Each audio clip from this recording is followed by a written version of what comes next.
In this module, we will be covering maximum likelihood estimation. So before going into the details of what maximum likelihood estimation is, let's try to understand why do we need an estimator. So previously we have seen that we want to fit a distribution, a probability distribution over given data.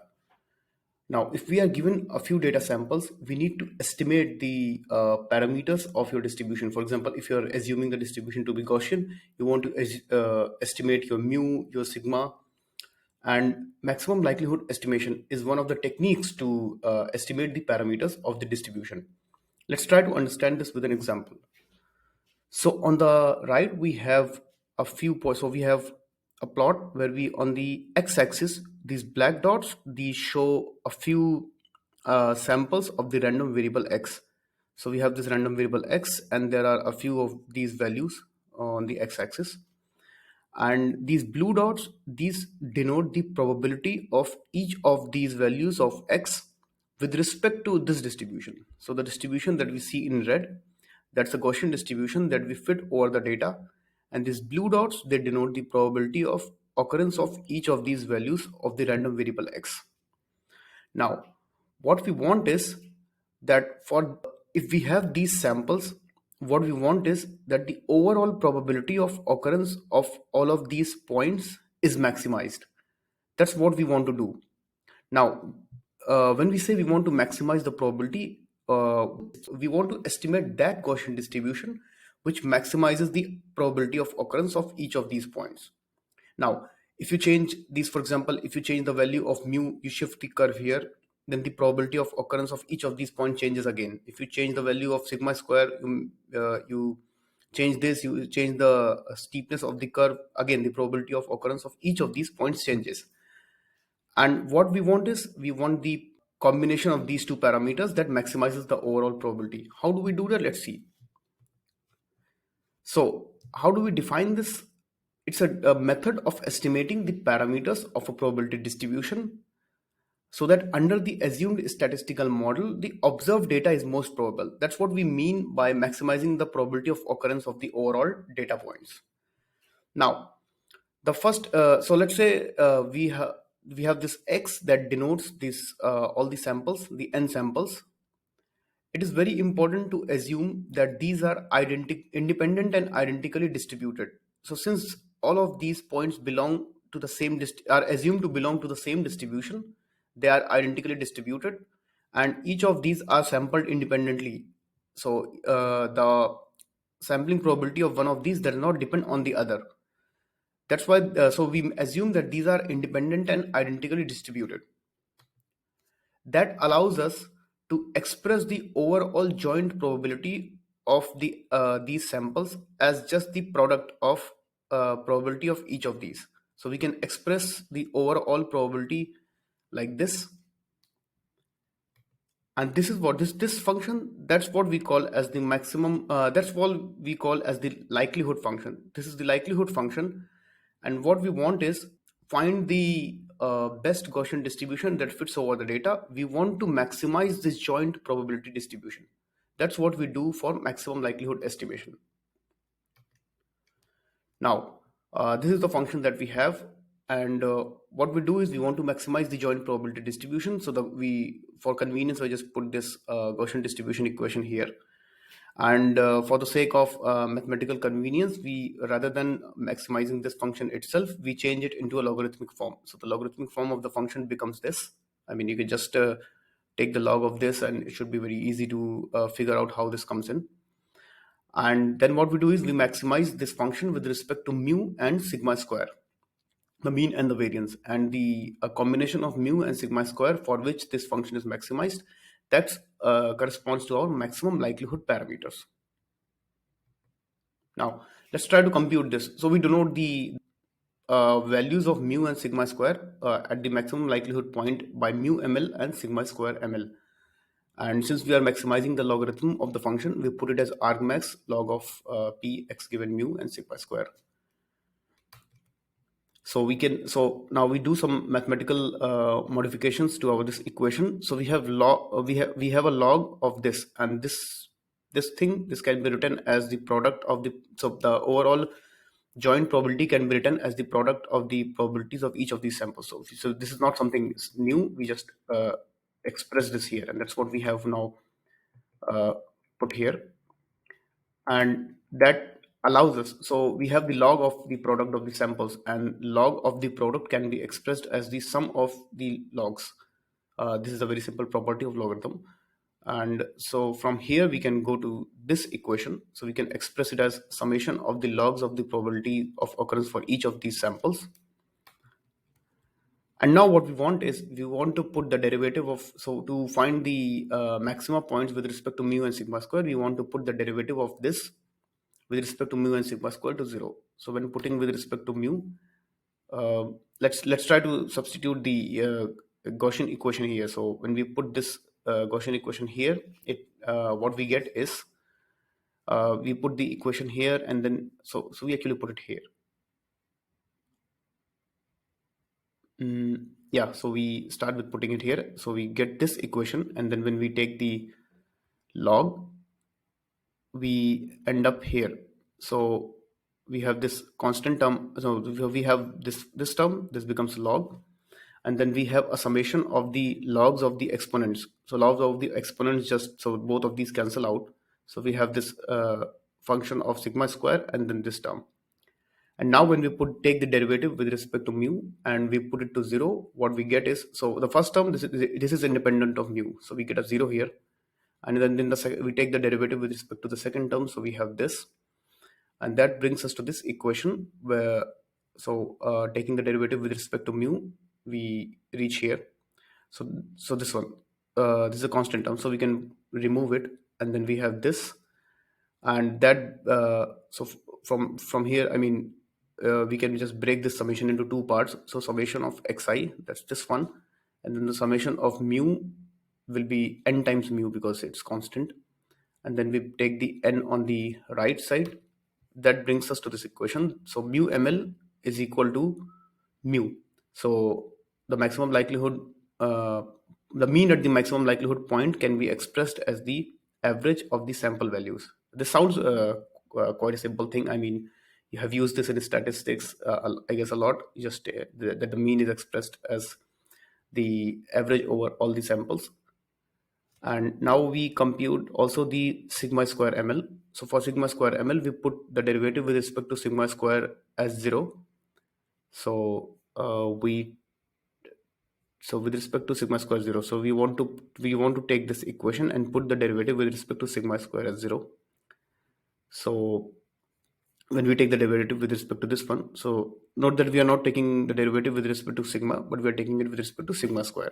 So we get 1 over 2 pi sigma square and 2 pi, plus then we get this other term, and then we have to put it to 0. We multiply both sides by 2 sigma raised to 4 for simplicity, and that brings us to this equation. And from here what we get is that the sigma square ml is equal to 1 over n summation I equal to 1 to n xi minus mu whole square. That's is the equation of sigma square ml. So putting the results together, what we obtain is the mu ml is the average over all the sample values. That's this one. And the sigma square ml is this equation. So now let's try to understand this. The MLE solution that we have obtained, that is dependent on the data samples. If the values of the data sample changes, the mu ml is going to change, the sigma square ml is going to change. So the MLE solution is a function of the data. And what we expect is that the ideally what we want is that the maximum likelihood solution coincides with the parameters of the true distribution. So I haven't really differentiated properly what we mean by true distribution, what we mean by the uh, maximum likelihood. So we understood what just now what maximum likelihood solution is. When we say we want to make it coincide with the true distribution, what I mean is, let's try to keep this here. Look at this example. So in descriptive statistics, for example, let's say the theoretical, let's say this red curve that denotes the true distribution of a certain random variable. In descriptive statistics, it is very common to also refer to such a distribution as population, which is the actual distribution over the data. So this is the true distribution. Now, if we have a sample distribution of finite sample size n, it could be something like this, or it could be another sample distribution of finite size n, which could be this. Then the third sample distribution could be this one. The fourth sample distribution can be this one. So, since the sample size is limited, finite, there can be several different sample distributions, and it is not necessary that any of these distributions coincides actually with the true distribution. But in an ideal case, what we want is that if we have a few samples, if we are given n samples, what we ideally want is that we are able to estimate the parameters of the true distribution. From the picture, it's already clear that it is not possible. We cannot get the parameters of the true distribution from just small sample sizes. So, what we want to check is how far are we able to achieve it? Can we somehow reduce the bias that is induced? And for that, what we want to test is how that so this mu ml and sigma square ml, these are with respect to one of these sample distributions. What we want to check is whether this solution is biased or not with respect to the true distribution. And for that, what we so to check whether it's biased or not, what we ideally expect is that if you are given several different sample distribution, so if you are given several different sample distributions, and if you take the mean of each of these means, so you have one sample mean, two sample mean, three sample mean, four sample mean. If you take the mean of all these sample means, does it coincide with the mean of the true distribution? If yes, then the estimator of the mean is not biased. Similarly, if you take the expectation over the variance of each of these sample distributions, if it coincides with the variance of the true distribution, then your estimator is not biased. And if it is not biased, what it implies is that from several different sample distributions, so if you sample multiple times from the true distribution and then you take the expectation over the mean over the variance, you will be able to infer the properties of the true distribution. So let's try to see whether that happens or not. So, like we said, if we want to check the bias of the estimator for our mean, so if we want to check the bias of mu ml, what we do is we take an expectation over multiple distributions, over multiple sample distributions. We take an average over multiple sample distributions here. So that would mean expectation of 1 over n summation xi. So that's what we had from here. And I mean, it's quite easy to look at. So we have expectation of this term, and then what we do is we can take the summation outside, we can take the expectation inside, so we can transform this equation into this, and then expectation of xi is mu, and if we are taking the summation over mu n times, it just n times mu and divide by n, that gives you mu. So what we get is that the expectation over mu ml for several different sample distributions, that comes out to be mu. This, I recall that our the mean of the true distribution is also mu. So what it implies is that this mu ml, this is unbiased. So the bias of our estimator, which estimator we are talking about, the maximum likelihood estimator, the bias of the estimator is 0. Now let's try to look at the bias in the variance. So expectation of the variance, that we can write as expectation of the variance equation that we had. So we plug it in here. So the variance equation, we plug it in here. So the mu ml, we express it using this equation, and then what we do is we again move the expectation inside, the summation outside, and then open the whole square. So we end up with 1 over n summation over n expectation of this equation. Now, this thing, we can break this whole thing into 3 different expectations, and then we can write this as 1 over n summation I to n expectation xi square minus, then we have this term where so we take the xi. So the xi is actually constant with respect to this summation. So we take the xi inside. So this becomes, yeah. So what we are doing here is we breaking the expectation, right? So expectation of xi square, and then what we have here is 2 over n expectation of xi times xn, and this one is constant. So we get we can take it in the expectation. So we end up with this expectation of xi times xn plus expectation of xm and xn. So that's what we have, and then we have two summations outside. Now let's try to recall variance of xi. This can be written as covariance of xi times xi, right? So we can also write it as expectation of xi square. So this is from one of the previous lectures. We can write it as expectation of xi square minus expectation of xi whole square, and that is sigma square. That's what we had. So this term, if you for example want to express this one, expectation of xi square, that can be written as sigma square plus expectation of xi whole square, right? So this term. And similarly, covariance of xi xj is equal to expectation of xi xj minus expectation of xi into expectation of xj. And expectation of xi is mu, expectation of xj is mu. And yeah, so what we have now is this whole thing. Since we are assuming these samples to be independent, this covariance has to be 0. So what we get is expectation of xi times xj is equal xi xj is equal to mu square. So we have these two equations. Now we try to modify this. So this thing, the expectation of xi square, let's start. So the expectation of xi square, we can write it as sigma square plus this is mu square. So mu square plus sigma square, we have this. And then we have minus 2 over n expectation of xi times xn. So whenever xi and so whenever n is equal to I, right? Whenever n is equal to I, we have expectation of xi square, and that will happen once. So and in that case, we will have mu square plus sigma square from here. Apart from that, for all cases where n is not equal to I, we will use this equation. So we will have n minus 1 times mu square plus sigma square. So n times mu square plus sigma square plus 1 over n square. Then we have two summations and then expectation xm xn. Whenever xm is equal to xn, that will happen n times. And then we will, for those times, we will have n times sigma square plus n times mu square. And then n into n minus 1 times we will have mu square, and that brings us to n square mu square plus n sigma square.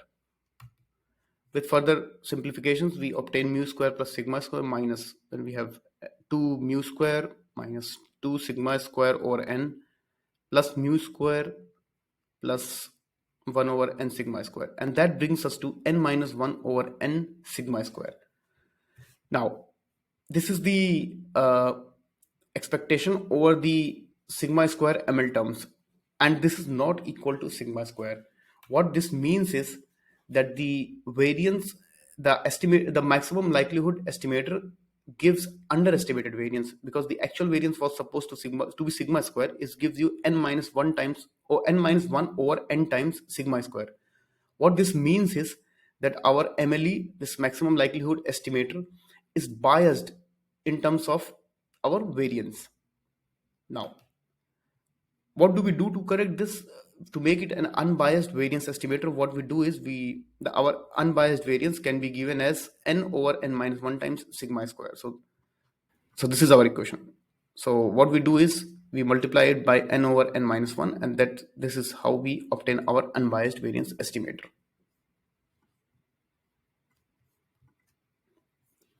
Now let's try to apply the whole concept with respect to curve estimation, and here we present a very simple formulation, simple problem of curve estimation. So what we have is we have input random variables x1, x2 to xn, and corresponding target values t1 to tn. And so this is on the x-axis we have this x, the random variable x, and the actual values of these random variables are denoted by y. So the true values of with respect to different values of x are denoted as y, and this is the curve that we have. Now we assume this curve at any value of x. Let's assume the corresponding value of y gives you the mean of, okay, let's put it in a different way. So now what we assume is this is the true values of the y. Let's assume that our target values the actual target values that we have, it contains some noise. And how is the target defined? The target is defined with respect to this equation. T is equal to this at any point y plus, so let's say here, so with respect to x naught, the value of t is equal to y, so this value plus sigma times epsilon. And what do this sigma term, this is a unit Gaussian term. By unit Gaussian I mean the mu is 0 and the sigma square is 1. So this is a unit Gaussian from which we sample a random value and multiply it with sigma. And so that is the amount of noise that is added to this t term. So this problem can be posed as at any point x, the distribution is denoted at p of t given x, and with given x and w and beta. Beta is just the precision term. It's 1 over sigma square, and because both of them are 1, sigma square is 1, so it's just beta is also 1. So this is how we denote the probability distribution, and then it can be further denoted as the Gaussian distribution of t given y and the beta term, the precision term. Now, if we are given this training set, if we are given x and t pairs, what we want is, since again these the sample values themselves are assumed to be identical and independently distributed, so we can just, similar to the concept that we saw in the previous slides, we can put the overall the probability of this distribution, we can write it as the product of the probabilities for each of these data samples. So we can write it like this. And for the mathematical convenience, we change it to a logarithmic form, so we obtain this equation. Now if we want to compute the maximum likelihood solution for this problem, what we need to do is what we want is, so for the maximum likelihood solution, we want to maximize this term, and maximizing this term is equivalent to minimizing the negative of this. And it's very common, and whenever you are solving an optimization problem, whenever you are solving inverse problem, it's very common to pose the problem as a minimization problem. So what we do is we define the error function as the negative of the, I mean, it would sound weird if you are maximizing the error function, right? So what we do is we pose it as minimization of the error function, and the error function is defined as minus times log of p. And this can then so that we substitute from the previous slide, so we substitute from here. What we obtain is, this is the error function, so we can write the error function like this. And what we want is, we want to, for the maximum likelihood, in this case, the weights, we want to find those values of the weights for which the error function is minimized. So if we see this one, this is not a function of w, this is not a function of w. So what we end up is, if we want to compute the WML, we need to, so WML is just the, if you minimize this function, minimize this term, the corresponding W is the maximum likelihood solution. And that implies just, so this was a curve fitting problem, and that implies just minimizing the squared error. And if you try to now relate it with what we have, if you have had experience with, for example, solving regression problems in machine learning, what we do is that we unknowingly just minimize the square of the error at every data point. When we do that, we are actually performing maximum likelihood estimation.